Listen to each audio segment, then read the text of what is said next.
Now we'll look at how you can create your own Fiddler extension. So a Fiddler extension, again, you use a .NET Client Library project and you build it as an assembly. It needs to target .NET 2.0. In my case, I'm going to show you how to write it using C#. So what you need to do is have public classes that implement various interfaces to extend how Fiddler is going to work. So one of them is the iAutoTamper interface, which really supports the request before and response after that you saw in Fiddler script.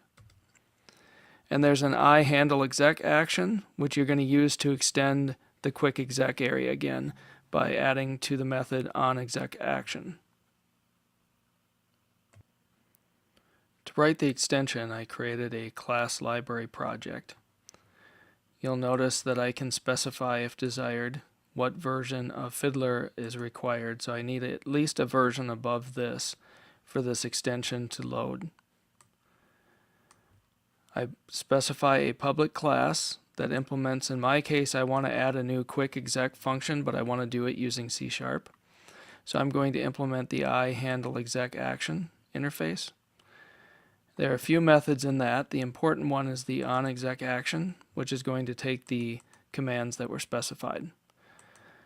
The utilities come built in with a parameterized, so this is going to break the command up into these separate parameters for me. And in this case, I'm going to specify RHI is going to be my action. So when you go in quick exec and type the RHI space and a host name again, this will go validate that the parameters are the right length. If not, it will set the status and return false. Otherwise, it's going to do what the other one did, which is it's going to look at selecting sessions with request header value of host matching the host specified, and then remove those selected sessions.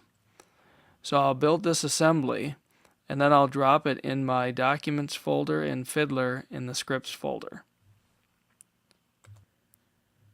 So I've now compiled the assembly, and I've dropped it in my Documents Fiddler 2 Scripts folder. We'll go start up Fiddler. And again, in this case, we'll go to the Pluralsight homepage. And as I look through Fiddler again, I can see that if I want to shut off a particular host, in this case I'll use RHI, and I'll type the host name.